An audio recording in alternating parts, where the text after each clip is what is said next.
अर्थातच महत्त्वाची बातमी माळेगाव सहकारी साखर कारखान्याची आहे, कारण अगदी थोड्याच वेळात आता या ठिकाणी मतमोजणीला सुरुवात होतीये।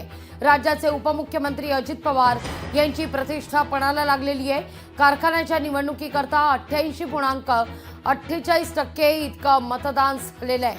त्यामुळे आज आता कोण या सहकारी साखर कारखान्यावर वर्चस्व गाजवणार याचा फैसला आज होणार आहे।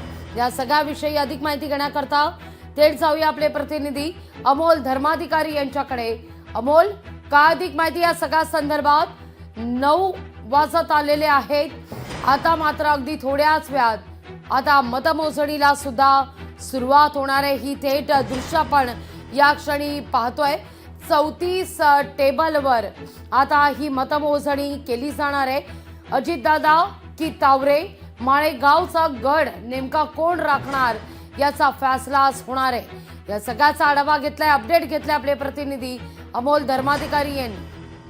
राज्याचं लक्ष लागलेलं असलेल्या माळेगाव सहकारी साखर कारखान्याच्या निवडणुकीच्या मतमोजणीला आता सुरुवात होतीये। सध्या प्रशासकीय भवनमध्ये आपण आहोत आणि इथे अगदी काही वेळामध्ये मतमोजणीला सुरुवात होणार आहे। त्याआधी आपण पाहतोय की जे सगळे कर्मचारी आहेत त्यांना आतमध्ये सोडलं जाते। पोलिसांचा बंदोबस्त हा मोठ्या प्रमाणामध्ये तैनात असणार केलेला आहे आणि संपूर्ण पाहणी करून तपासणी करूनच या सगळ्या कर्मचाऱ्यांना आतमध्ये सोडलं जात आहे। कुणालाही मोबाईल आणि पेन आहे तो आतमध्ये घेऊन सोडलं जात नाहीये। प्रत्येकाचे जे आय कार्ड्स आहेत ते सुद्धा चेक केले जात आहेत आणि थोड्या वेळात या मतमोजणीला आहे ती सुद्धा सुरुवात होणार आहे। आपण पाहतोय की अजित पवार यांची खरं तर प्रतिष्ठा या संपूर्ण निवडणुकीमध्ये पणाला लागलेली आहे, कारण की अजित पवार यांच्या पक्षाचं श्री निळकंठेश्वर पॅनल हे निवडणुकीच्या रिंगणामध्ये आहे, तर दुसरीकडे भाजपचे नेते असलेले चंद्रराव तावरे यांचं सुद्धा पॅनल आहे ते या संपूर्ण निवडणुकीच्या रिंगणामध्ये आहे। प्रमुख लढते खरं तर या दोघांमध्ये असणार आहेत आणि त्यामुळे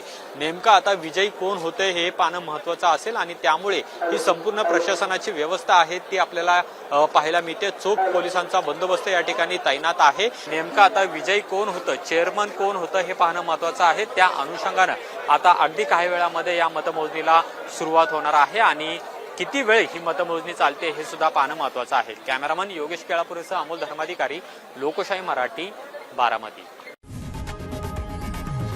लोकशाही मराठी ऐका, पहा, जागरूक रहा।